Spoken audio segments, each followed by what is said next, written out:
This is Autoline Daily with today's automotive news. In an announcement that rocketed through the auto industry this morning, BorgWarner announced that it's taking over Delphi Technologies. The deal involves a stock swap and will create one of the largest propulsion and powertrain suppliers in the world. The combined company will have deep expertise in electric, hybrid, and ICE propulsion systems. It will have a wide breadth of coverage for light vehicles and commercial vehicles for both original equipment and aftermarket applications. BorgWarner has built up expertise in electric motors and gear reduction units for EVs, while Delphi, which used to be part of General Motors, has expertise in power electronics. The combined companies will have sales of more than $15 billion a year.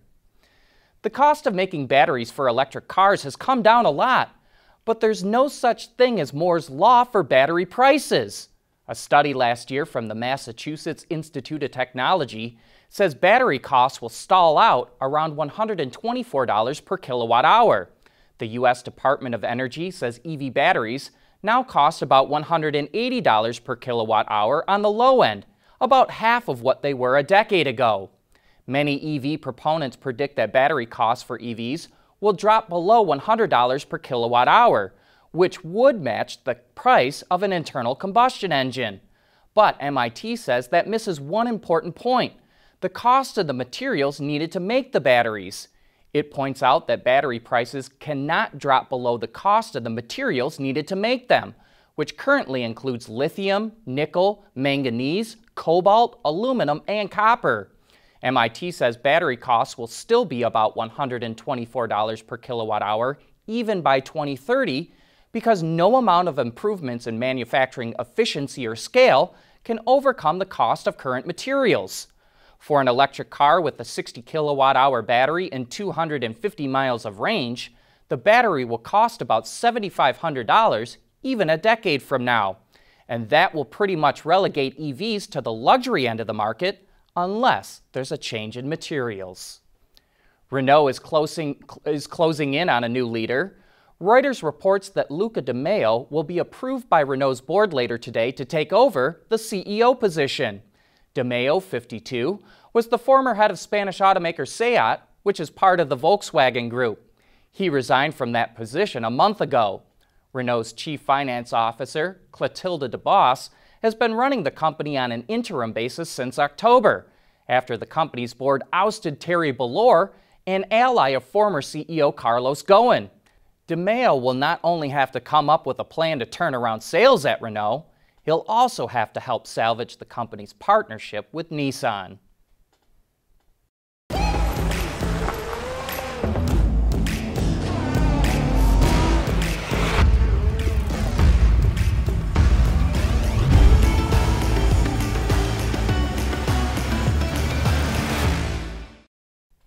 Around 80% of the parts and components in a vehicle are created and made by suppliers. And here's another example. The illuminated grille on the BMW X6 was developed by lighting and electronics company Hella. The kidney grille lights up when the doors are open or closed, or while the car is being driven. It features 14 LEDs in a plastic frame in the shape of the grille, and the lights shine downwards to help create a waterfall effect. The optional grille, which costs $500, gives customers another choice to customize and personalize their vehicle. Audi is bringing its vehicle-to-infrastructure technology to the city of Dusseldorf in Germany. At the end of the month, Audi owners with the traffic light information feature will be able to see information from around 150 traffic lights in the city. The technology helps optimize traffic flow by letting the driver know what speed to drive in order to hit a green light. But if stopping at a red light is unavoidable, a display will count down how long until the light turns green. A pilot project from Audi showed the system helped reduce fuel consumption by 15%. Dusseldorf is the second city in Europe where Audi has made the technology available. The company debuted it in Las Vegas in 2016, and it's in a number of other cities in the U.S., including New York and Washington, D.C. Ford has agreed to settle a lawsuit involving its problematic dual-clutch transmissions. The class action lawsuit involves nearly 2 million owners of Fiestas and Focuses. The company has proposed to pay at least $30 million to reimburse owners who had multiple repairs for failed transmissions within 5 years of buying the vehicle or 60,000 miles. It's also created an easier process for former owners and lessees to get compensated. But these proposals still need to be approved by the court, which Ford expects to happen at a hearing at the end of February. The race is on in the auto industry to create Level 4 and 5 autonomous vehicles, but Level 2 is where the money's at. And that's the topic on this week's Autoline After Hours, because our special guest is Aaron Jefferson, the VP of Electronics and ADAS at the supplier ZF, which has recently introduced its own Level 2 system. So join John and Gary this Thursday at 3 p.m. Eastern Time to learn all about it. Autoline Daily is brought to you by Bridgestone Tires. Your journey, our passion. I'm sure many of you saw the picture last week of a brand new C8 Corvette with all of its wheels stolen. Well, maybe crosstown rival Ford could have prevented it. The automaker has developed a way to make custom wheel locks using 3D printing. Engineers first record the driver's voice, then turn that sound wave into a physical, printable pattern.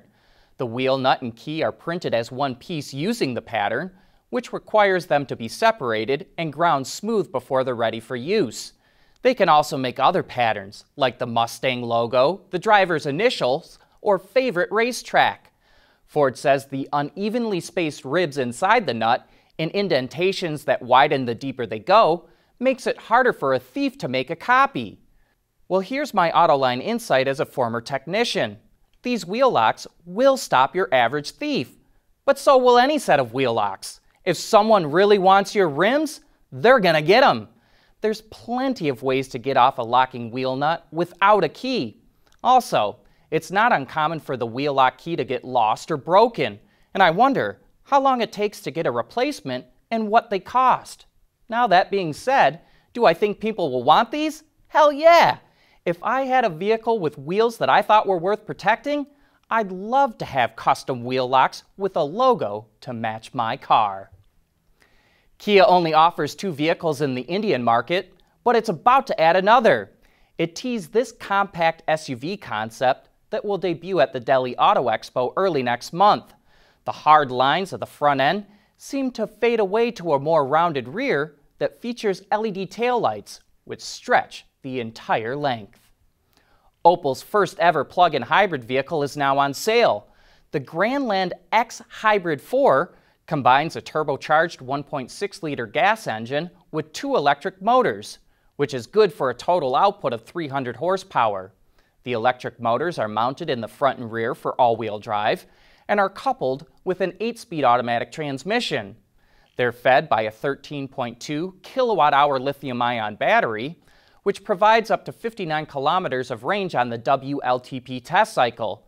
That converts to a little over 32.5 EPA miles. I'm sure many of you would rather see an all-electric vehicle, but as we also know, these vehicles are being made to meet future CO2 targets so automakers can avoid fines. And this is no cheap vehicle either. A highly equipped version in Germany sells for over 51,000 euro before incentives, while the base gas model starts at 27,500 euro. That's it for today. Thanks for watching, and please join us again tomorrow.